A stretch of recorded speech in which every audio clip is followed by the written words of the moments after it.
Christians are commanded to be sober minded and alert. But what exactly does that mean? And does it really require complete abstinence from alcohol?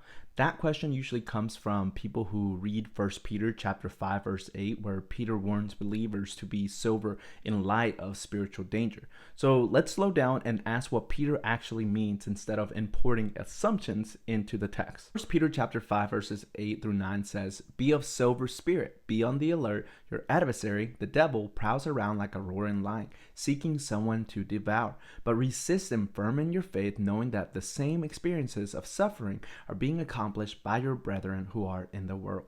In context, Peter is speaking to Christians who are facing suffering, opposition, and pressure. The call to be sober-minded is paired with being alert and with resisting the devil by standing firm in the faith.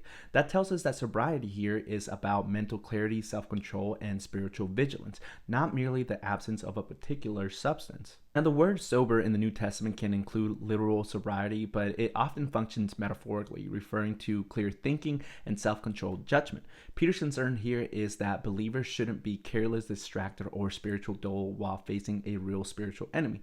Nothing in the passage itself defines sobriety as total abstinence from alcohol. Instead, the passage is focused on whether someone is clear-minded and self-controlled. Now, at this point, someone will push back and say, but if you drink alcohol, you won't be sober-minded, and that makes temptation easier. Now, scripture would agree that losing self-control is dangerous, but the Bible consistently distinguishes between drinking and drunkenness. Drunkenness is condemned without exception. Drinking, however, is not treated as inherently sinful. In fact, scripture explicitly permits the use of alcohol in certain contexts. For example, in Deuteronomy chapter 14, verses 22 through 26, speaking about Israel's worship before the Lord, it says that the people were allowed to use their tithe to buy food, including wine or strong drink, and then rejoice before God. This passage doesn't portray alcohol as worldly or sinful by default, but as something that could be received and used responsibly in a God-centered context. And that matters for how we read 1 Peter chapter 5.